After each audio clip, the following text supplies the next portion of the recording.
Olá e seja bem-vinda, seja bem-vindo a mais uma análise. Hoje a gente mergulha num material fascinante que nos leva para Eridanu, uma cidade mágica conhecida como a Cidade do Sol Eterno. Um nome bem otimista. Pois é, mas a gente logo descobre que as coisas não estão tão ensolaradas assim.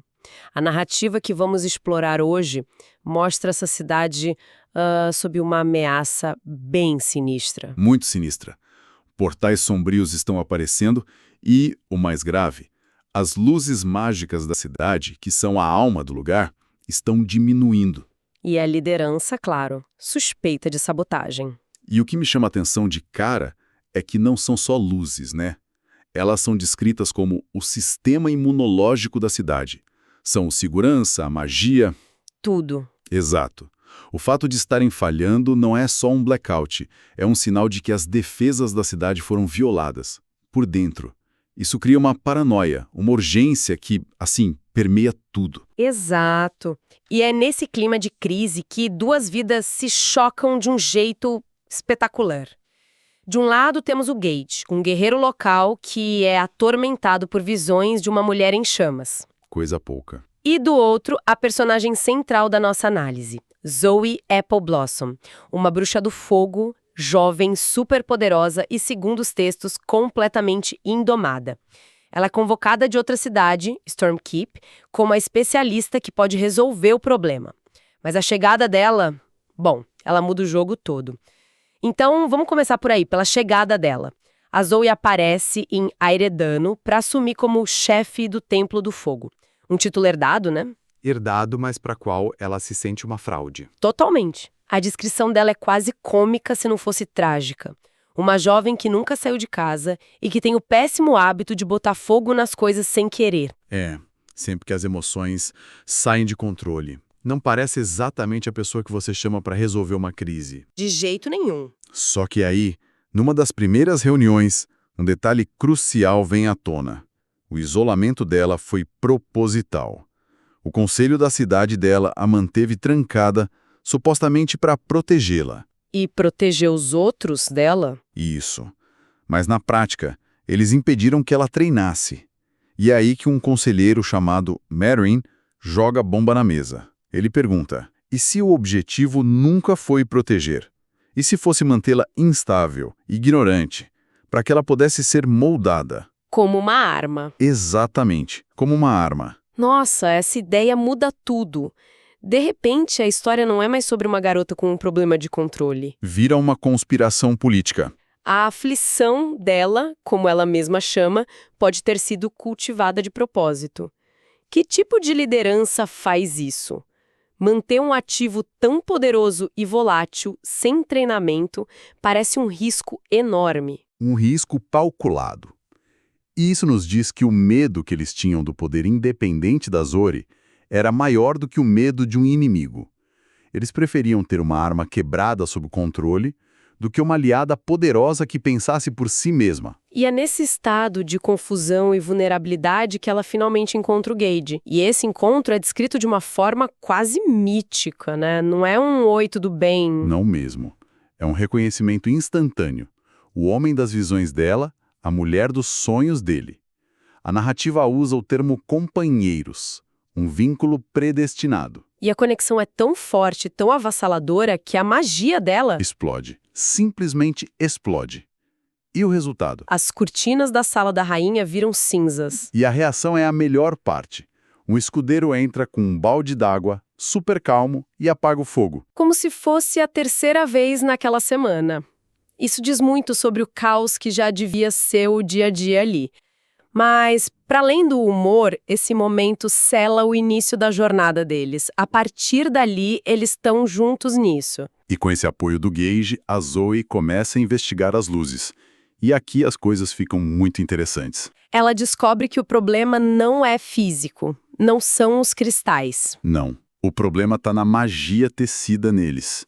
Feitiços de fogo ancestrais que, segundo a história, só a linhagem dela, os Appleblossom, domina. Ou seja, ela não é apenas a melhor pessoa para o trabalho. Ela é a única. o que a transforma de especialista convidada para ativo estratégico indispensável. E isso joga uma luz ainda mais sinistra sobre o conselho de Stormkeep. Porque eles estavam basicamente mantendo como refém a única pessoa que podia consertar uma infraestrutura vital de uma cidade vizinha. A pergunta que fica no ar é: eles sabiam do problema? Eles deixaram acontecer? A resposta parece que vem logo depois, porque chegam representantes de Stormkeep, e não é para uma visita amigável. Nem um pouco. Eles vêm com advogados. E uma exigência: Zoe tem que voltar para casa. E para garantir, eles sacam um contrato de casamento arranjado. Isso, afirmando que ela está prometida a um assistente dela, um sujeito chamado Ambrei, que é descrito como totalmente controlador. Que absurdo! É uma jogada de poder explícita. Brutal. O contrato é uma ferramenta para tentar anular o vínculo mágico dela com Gage. Eles estão usando burocracia para quebrar a magia. A disputa sai do campo técnico e vira um conflito aberto. Sobre a autonomia da Zoe, o poder dela, E a soberania de Eridano. A rainha, como os textos descrevem, fica furiosa. Ela bate o pé e diz que de jeito nenhum vai entregar a Zoe. A tensão explode. e enquanto essa guerra fria política esquenta, uma coisa linda acontece no nível pessoal. A Zoe, a garota que viveu isolada a vida inteira, é completamente adotada pela comunidade de guerreiros. Eles não a veem como uma arma instável. Eles a veem como um deles. Acolhem, protegem. E essa rede de apoio ganha um reforço de peso com a chegada de Tierla, a mãe do Gage. A Tierla é uma personagem fantástica. Ela não é só a sogra legal. Ela vira uma mentora, a maior defensora da Zoe. E o motivo é poderoso. Ela revela que também foi forçada a um casamento arranjado, uma vida inteira sem amor. Exato. A história dela é um espelho do que a Zoe está enfrentando. Isso eleva a discussão. Não é só o drama da Zoe. A narrativa nos mostra um padrão, um problema sistêmico, onde o controle sobre mulheres poderosas é exercido através de tradições. A Tierla viveu isso, e por isso luta com unhas e dentes para que a Zoe não tenha o mesmo destino. E essa família que ela está construindo cresce de um jeito totalmente inesperado. Chegam na cidade 2 atendentes do Japão, Ami e Yuki, Que parecem crianças, mas são seres centenários. com poderes sobre chuva e neve e um passado visivelmente traumático.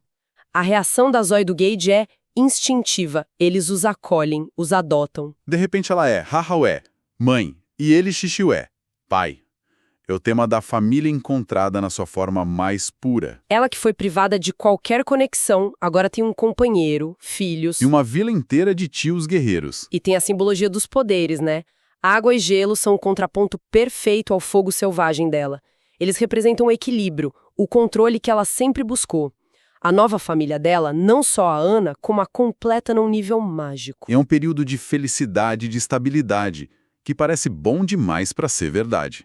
E claro, era. Aí a história dá aquela virada. E que virada! Um ataque inimigo a um armazém, reféns, Gage e a unidade deles são enviados.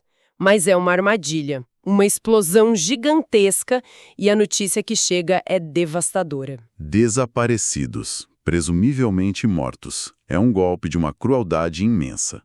Todo o porto seguro que a Zoe acabou de construir é arrancado dela. É o teste final. A questão não é mais se ela controla o fogo, mas se ela sobrevive com o coração partido. E como essa nova família, ainda em formação, reage à perda do pilar dela. E a reação dela é de negação, mas uma negação com força. Ela se recusa a acreditar que ele se foi, porque ela ainda sente o vínculo entre eles, mesmo fraco. Enquanto a missão de resgate é montada, a cidade é atacada. Exato, um daqueles portais sombrios se abre perto dos muros. E é aí que a gente vê a transformação completa da Zoe. Ela não se encolhe, ela não explode em caos. Ela age. A garota que botava fogo em cortinas por acidente, agora marcha para a linha de frente. E pela primeira vez a gente a vê lutar. A descrição é fantástica. Ela não usa o fogo como uma força bruta. Ela o molda, o direciona. E o mais incrível, ela luta lado a lado com o filho adotivo, o Yuki. O fogo dela, guiado e contido pela neve dele, vira uma barreira precisa, mortal. Ela se tornou, de fato, a defensora da sua nova casa. É a culminação de toda a jornada dela. De arma em potencial, isolada, manipulada, ela se torna uma guardiã por escolha própria. O poder dela não é mais uma maldição, é uma ferramenta que ela usa em harmonia com os outros. Ela não é mais definida pela falta de controle, mas pela coragem. E contra todas as probabilidades, a missão de resgate funciona. Eles encontram o Gate, terrivelmente ferido, à beira da morte. Mas vivo? Mais vivo. E a parte do material que a gente analisou termina de um jeito curioso. Não termina com a vitória na guerra, porque a guerra continua. Termina com a comunidade planejando um festival. O que à primeira vista parece estranho, né? Um pouco. Mas o propósito é fundamental. Não é para comemorar o fim do conflito. É um ato de desafio. É para celebrar a resiliência, as vidas salvas, para reforçar os laços. É a comunidade dizendo, nós ainda estamos aqui. Nós ainda estamos juntos. E isso é o que importa. É um ato de esperança no meio do caos. Então, no fim das contas, o que essa análise nos mostra é uma narrativa sobre uma comunidade que, mesmo sendo alvo de conspiração, de ataques, descobre que sua maior força não está no poder de um indivíduo. Por mais que seja. Exato, mas na força dos laços que eles constroem. A jornada da Zoe é essa passagem da reclusão pro pertencimento, do caos pro controle. Isso nos deixa com uma reflexão central sobre a natureza do poder. O que é mais forte? Um poder imenso, bruto, mas isolado e controlado por outros? Ou um poder nutrido, equilibrado por uma rede de apoio, por uma família? O Conselho de Stormkeep tentou criar uma arma isolando a Zoe, mas foi só quando ela encontrou uma comunidade que ela se tornou algo muito mais perigosa para os inimigos dela. Uma defensora. Uma defensora, com algo pelo que lutar. Uma arma luta porque é mandada. Uma defensora luta porque escolhe. A diferença é tudo. Exatamente, e isso levanta uma última questão para a gente pensar. A história foca muito em como a comunidade transforma a Zoe, mas e o contrário? Como a chegada de uma força da natureza, caótica e vulnerável como ela, força uma comunidade de guerreiros tão acostumada com a ordem a se tornar mais humana. Talvez a verdadeira força não esteja só nos laços que nos apoiam, mas na nossa capacidade de nos transformarmos para acolher aquilo que a gente não entende.